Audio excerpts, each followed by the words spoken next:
শুরুতেই জানতে চাই তোমরা কে কোন স্কুলে পড়ো, তোমাদের স্কুলের নাম কমেন্টে লিখে যাও।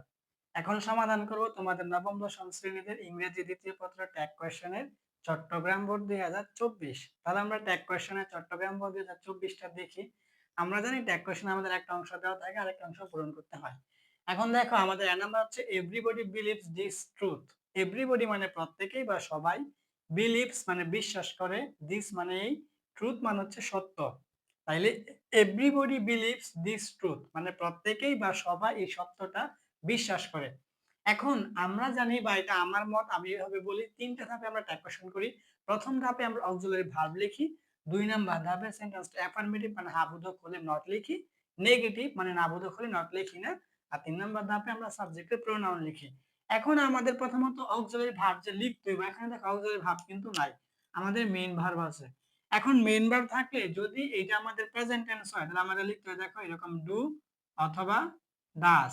আর যদি পাস্ট টেন্স হয় তাহলে আমাদের লিখতে হয় ডিড। ঠিক আছে? তাইলে প্রেজেন্ট টেন্স হলে ডু অথবা ডাস, পাস্ট টেন্স হলে ডাইরেক্ট ডিড। এখন আমাদের দেখো এটা কিন্তু বিলিভড মানে ইডি নাই, ইডি থাকলে আমরা বুঝতাম পাস্ট টেন্স। যেহেতু ভার্বের সাথে এস বাই এস মানে আমরা বুঝছি না প্রেজেন্ট টেন্স, তাহলে আমাদের কি হবে ডু অথবা ডাজ হইব। এখন আমরা জানি মেইন ভার্বের সাথে এস বাই এস থাকলে ডাজ হয়, কিন্তু এখানে ডাজ না হয়, এখানে ডু হইব। দেখো আমি বলতাছি কেন ডু হইব। এই যে প্রথমত ডু, তারপরে কি বলছি দুই নাম্বার ধাপে বলছি সেন্টেন্সটা অ্যাফার্মেটিভ মানে হ্যাঁ বোধক হলে নট হবে। এটা কিন্তু আমাদের অ্যাফার্মেটিভ মানে হ্যাঁ বোধক, তাহলে অবশ্যই নট হইব। এটা হচ্ছে আমাদের নট। এখন আমাদের দেখো সাবজেক্টটা কিন্তু এভরিবডি। এখন সকল বডি যুক্ত সাবজেক্টের প্রোনাউন কিন্তু দে হয়, যেমন এভরিবডি, এনিবডি, সামবডি। ঠিক আছে? এরকম বডি যুক্ত সাবজেক্টের প্রোনাউন কি দে হয়, তো এটা আমাদের কি এখানে দে হইব। এই যে আমাদের দে। এখন এখানে আমাদের মেইন ভার্বের সাথে এস বাই এস থাকলে ডাজ হয়, এখন আমরা ডাজ না লিখে কেন টু লিখলাম? এই যে সাবজেক্টের কারণে। কারণ এই দে কিন্তু প্লুরাল, প্লুরাল সাবজেক্টের সাথে কখনো ডাজ হয় না। ঠিক আছে? ডাজের পরিবর্তে ডু হইব। এটা তুমি খেয়াল রাখবা, যদি প্লুরাল সাবজেক্ট হয়, তুমি যদি দেখো এখানে ইজ আছে, তাই ইজ না হয়ে কি হইব? আর হইব। তুমি যদি দেখো এখানে ওয়াজ আছে, তাহলে ওয়াজ না হয়ে কি হইব? ওয়ার হইব। তুমি যদি দেখো এখানে হ্যাজ আছে, তাহলে হ্যাজ না হয়ে কি হইব? হ্যাভ হইব। ঠিক আছে? এটা মনে রাখবা কখন? যখন সাবজেক্টটা প্লুরাল হইব। তখন যেমন ডাজ না হয়ে ডু হইছে, ইজ না হয়ে আর হইব, ওয়াজ না হয়ে ওয়ার হইব, ওয়াজ হ্যাজ না হইয়া হ্যাভ হইব। কখন? যখন সাবজেক্টটা আমাদের প্লুরাল হবে। আশা করি এটা বুঝতে পারছো। দেখো তারপরে আমাদের বি নাম্বার যেটা, এটা হচ্ছে আমাদের উই মানে আমরা, হার্ডলি মানে খুব কদাচিৎ, ফরগেট মানে ভুলে যায়, দা নির্দিষ্ট করে বোঝায় মানে টি, আর আর্টিকেল গোল্ডেন পাস্ট মানে সোনালী অতীত বা স্বর্ণের অতীত। We hardly forget the golden past মানে আমরা খুব কদাচিৎ বা খুব কম সোনালী অতীত ভুলে যাই, মানে আমরা সোনালী অতীত কি বেশিরভাগ মনে রাখি, এটাই বুঝাইছে। এখন আমাদের এখনো কিন্তু অক্সিলারি ভার্ব নাই, তাহলে মেইন ভার্ব আছে কি আমাদের ফরগেট। এখন তাহলে আমরা কি বলছিলাম প্রেজেন্ট টেন্স, যেহেতু ফরগেটেড না শুধু ফরগেট আছে, তাহলে ফরগেটেড যদি ইডি ওরকম থাকতো ফরগেটেড, তাহলে আমরা বুঝতাম পাস্ট টেন্স, আমরা ডিড লিখতাম। এটা কিন্তু শুধু ফরগেট আছে, এটা কিন্তু আমাদের পাস্ট প্রেজেন্ট টেন্সে আছে, তাহলে আমাদের কি হবে ডু অথবা ডাজ হইব। এখন আমরা বলছিলাম এস বাই এস থাকলে কি হয় সাধারণত ডু হয়, যেহেতু এস বাই এস নাই আমাদের এখানে কি হবে ডু হইব। তো এখানে প্রথমত ডু। তারপরে আমরা জানি দুই নাম্বার তবে কি করতে হইব, যেটা আমি বলি নেগেটিভ মানে না বোধক হলে নট আসবে না, অ্যাফার্মেটিভ হ্যাঁ বোধক হলে নট আসবে। এখন দেখো এখানে কিন্তু আমাদের হার্ডলি আছে। এখন আমরা জানি hardly, scarcely, rarely, few, little, seldom, এগুলো থাকলে কি সেন্টেন্সটা নেগেটিভ অর্থ দেয়। আর যদি নেগেটিভ অর্থ দেয় তাহলে নেগেটিভ সেন্টেন্স, নেগেটিভ সেন্টেন্স হলে আমাদের নট আসবে না। ঠিক আছে? তারপর আমার সাবজেক্ট হচ্ছে উই, তাহলে উই এর প্রনাউন কিন্তু আমাদের উই হইব। ঠিক আছে? তাহলে আমাদের এ নাম্বারটা ছিল ডোন্ট দে, আর বি নাম্বারটা হচ্ছে আমাদের ডু উই। তারপর সি নাম্বারটা যদি আমরা বলি নাথিং মানে কোনো কিছু, ওয়াজ মানে ছিল, সেড মানে বলা, নাথিং ওয়াজ সেড কোনো কিছুই বলার ছিল না এরকম অর্থ। তাহলে এখন আমাদের প্রথমত অক্সিলারি ভার্ব সরাসরি দেওয়া আছে এখানে ওয়াজ, তাহলে ওয়াজ লেখো।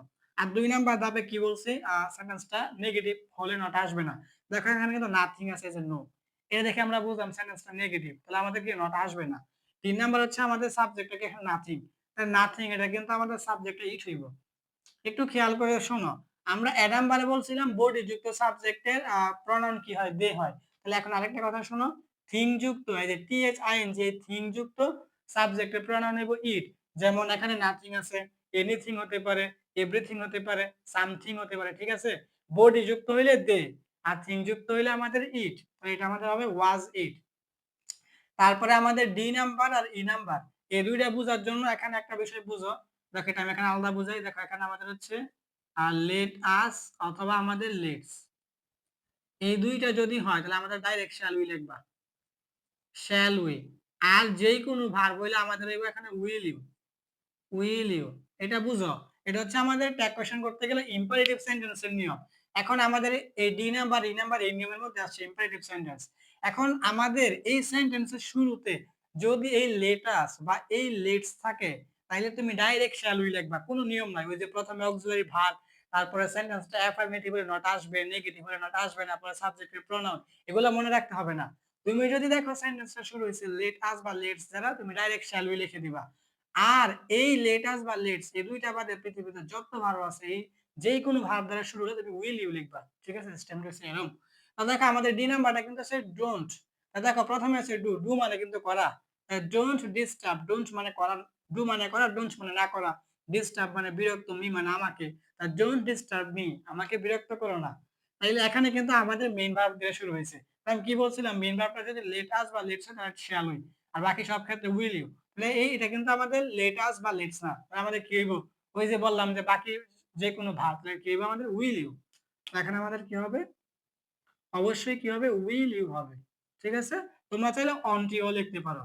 তারপর দেখো আমাদের লেটস, চলো, বি মানে হই, সিনসিয়ার মানে আন্তরিক, ইন মানে মধ্যে, আওয়ার মানে আমাদের, লাইফ মানে জীবনে। তাহলে let's be sincere in our life, চলো আমাদের জীবনে আমরা আন্তরিক হই।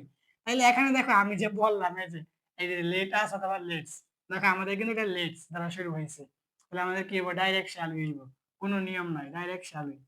এটা হচ্ছে আমাদের মুখস্থ, ডাইরেক্ট শ্যাল উই। তাইলে আমাদের এ নাম্বারটা হচ্ছে ডোন্ট দে, আর বি নাম্বার হচ্ছে ডু উই, সি নাম্বার হচ্ছে ওয়াজ ইট, আর ডি নাম্বার হচ্ছে উইল ইউ। তোমরা এখানে অন টিউ লিখতে পারো, সমস্যা নেই। আর এই নাম্বারটা হচ্ছে আমাদের শ্যাল উই।